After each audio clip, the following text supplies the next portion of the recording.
3월 14일 아침 저희들에게 주시는 하나님 말씀 창세기 27장 1절로 17절까지 말씀입니다.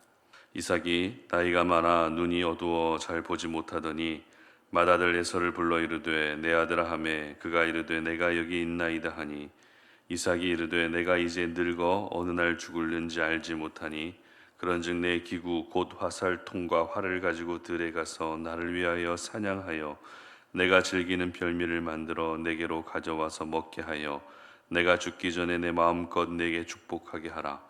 이삭이 그의 아들 에서에게 말할 때에 리브가가 들었더니 에서가 사냥하여 오려고 들로 나가매 리브가가 그의 아들 야곱에게 말하여 이르되 내 아버지가 내 형 에서에게 말씀하시는 것을 내가 들으니 이르시기를 나를 위하여 사냥하여 가져다가 별미를 만들어 내가 먹게 하여 죽기 전에 여호와 앞에서 내게 축복하게 하라 하셨으니 그런즉 내 아들아 내 말을 따라 내가 네게 명하는 대로 염소떼에 가서 거기서 좋은 염소 새끼 2마리를 내게로 가져오면 내가 그것으로 내 아버지를 위하여 그가 즐기시는 별미를 만들리니 네가 그것을 내 아버지에게 가져다 드려서 그가 죽기 전에 네게 축복하기 위하여 잡수시게 하라. 야곱이 그 어머니 리브가에게 이르되 내 형 에서는 털이 많은 사람이요 나는 매끈매끈한 사람인즉 아버지께서 나를 만지실진데 내가 아버지의 눈에 속이는 자로 보일지라 복은 고사하고 저주를 받을까 하나이다. 어머니가 그에게 이르되 내 아들아 너의 저주는 내게로 돌리리니 내 말만 따르고 가서 가져오라. 그가 가서 끌어다가 어머니에게로 가져왔더니 그의 어머니가 그의 아버지가 즐기는 별미를 만들었더라. 리브가가 집안 자기에게 있는 그의 맏아들 에서의 좋은 의복을 가져다가 그의 작은 아들 야곱에게 입히고 또 염소 새끼의 가죽을 그의 손과 목의 매끈한 곳에 입히고 자기가 만든 별미와 떡을 자기 아들 야곱의 손에 주니. 아멘. 그래서 부모의 역할이 중요합니다 라는 제목으로 오늘 아침 말씀 전합니다. 아이가 태어나서 처음 3년의 시간은 뇌 발달에 가장 중요한 시기라고 합니다. 이 기간 동안 아이의 뇌는 성인의 뇌와 비슷한 수준까지 성장하게 되는데 이 시기의 경험과 자극이 아이의 뇌 구조를 결정한다는 것이죠.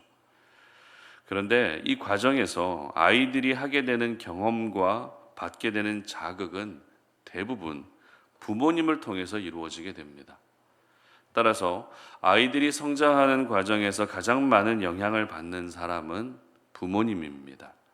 아무래도 부모님과 함께 보내는 시간이 많기 때문에 부모님의 습관부터 말과 행동까지 모두 담게 되는 것 같습니다.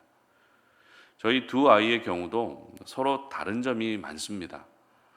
하지만 그 다른 점마저도 누구를 닮았는가 하면 저와 저의 아내를 닮았다는 것을 자주 느낍니다. 그렇기 때문에 부모님의 역할은 더 중요한 것 같습니다. 오늘 우리가 살펴보게 될 창세기 27장은 창세기 26장이 끝나고 나서 꽤나 오랜 시간이 흐르고 나서 있었던 일을 기록하고 있습니다. 창세기 27장의 상황에서 이삭의 나이는 대략 150세 전후로 예상할 수 있습니다. 참고로 이삭은 180세에 하나님의 품에 안기게 되는데요. 그리고 이삭의 아들 야곱이 형을 피해서 도망간 세월이 20년이었죠.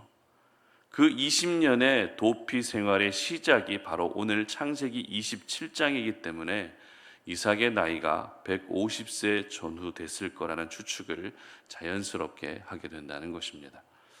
하지만 노후가 편안해야 될 이삭의 인생의 마지막 30년은 생각지도 못한 괴로움이 찾아오게 됩니다. 왜냐하면 가족들 간에 생이별을 해야 했기 때문입니다. 그런데 이 모든 일의 시작, 원인은 바로 부모인 이삭과 리브가가 한몫했다는 것이 놀라지 않을 수가 없습니다.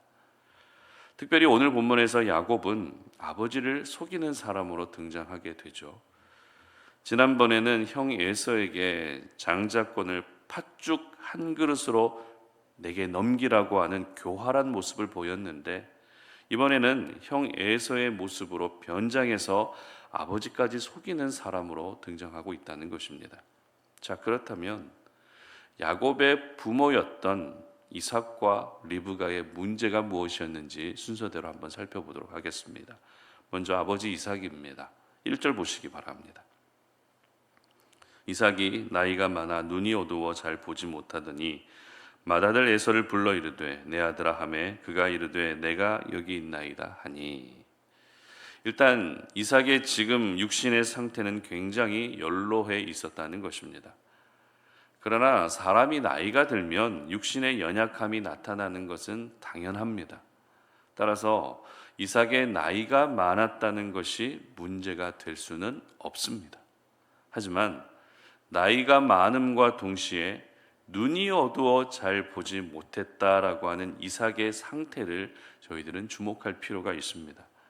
성경에서 눈이라는 단어는 육신의 눈이라는 의미와 함께 영적인 눈의 의미도 같이 가지고 있습니다. 그러니까 지금 이삭의 상태는 물론 나이가 많아서 눈이 잘 보이지 않는 것도 사실이지만 영적인 눈도 굉장히 어두워져 있었다라는 것을 보여주고 있다는 것입니다. 이것을 뒷받침해 주는 말씀이 어제 본문의 마지막 구절에 잘 나와 있는데요.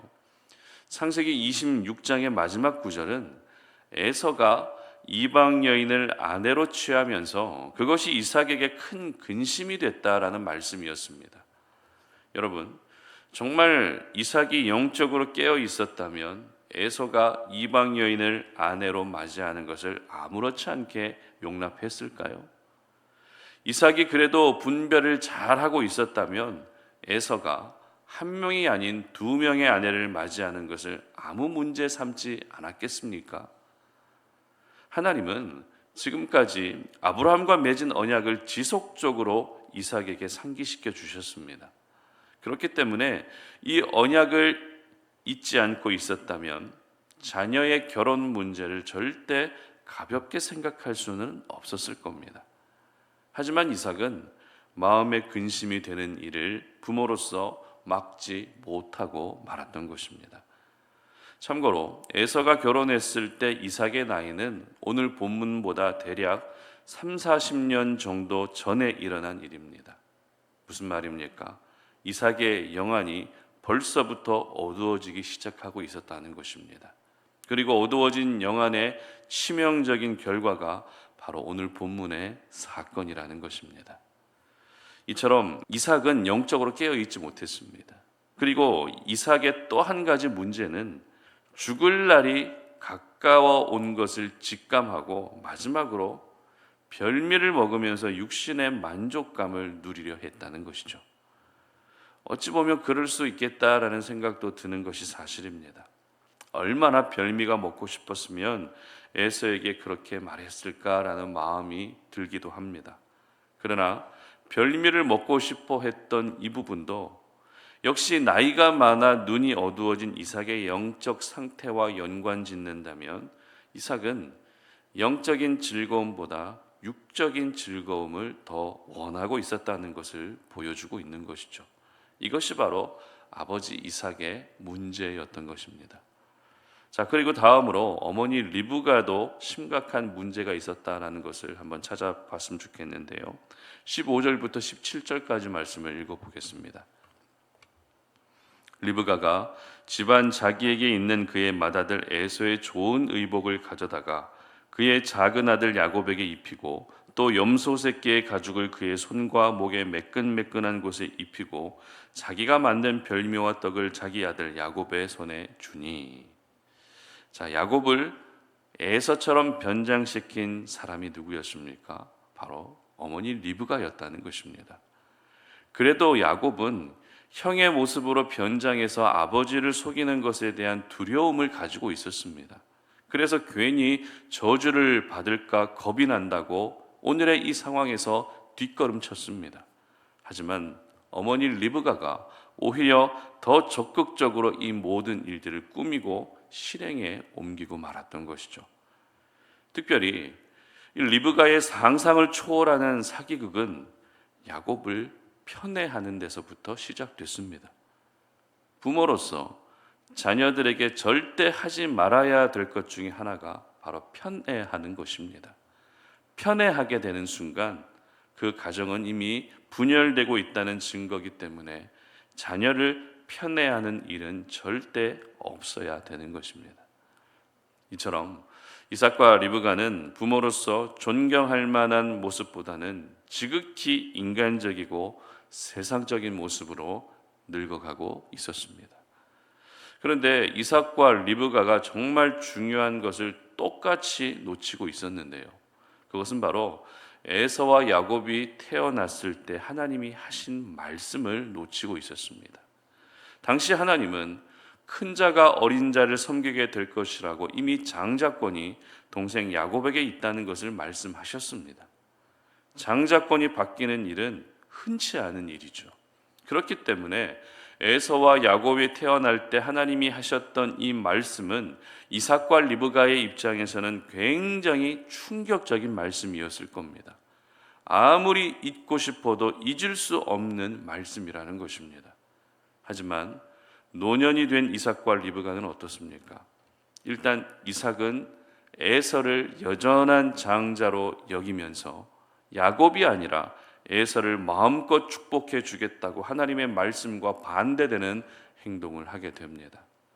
그리고 리브가는 야곱에게 장자권이 있다는 것을 알고는 있었지만 그 방법이 하나님의 방법이 아닌 인간적인 방법으로 이 모든 일들을 이루려고 했다는 것입니다.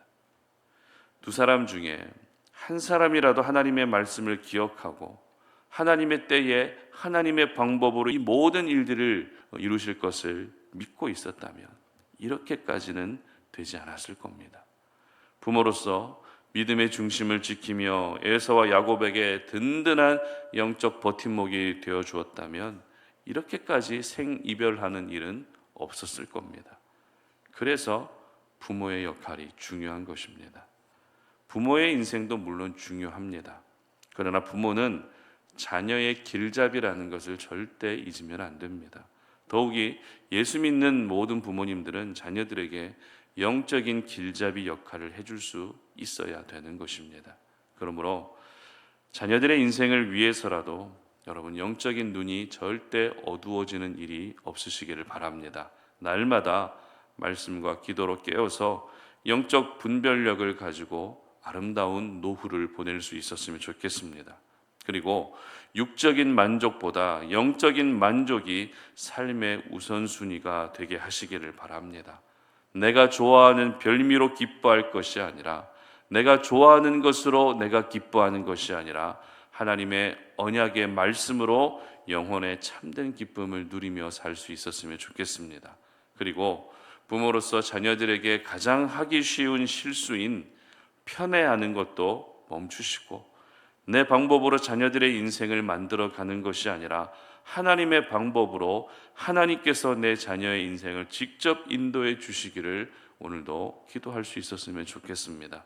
그래서 여러분 모두가 깨어있는 부모님이 되셔서 여러분의 믿음의 발자취를 보면서 여러분의 자녀들이 그 인생을 살아갈 수 있으시기를 주님의 이름으로 축복합니다. 함께 기도하겠습니다. 하나님 감사합니다. 오늘도 이 아침에 주님 앞에 나왔습니다. 기도 제목을 가지고 하나님 앞에 구할 것들이 너무 많아서 하나님의 은혜를 너무나도 사모하기 때문에 이렇게 나왔습니다.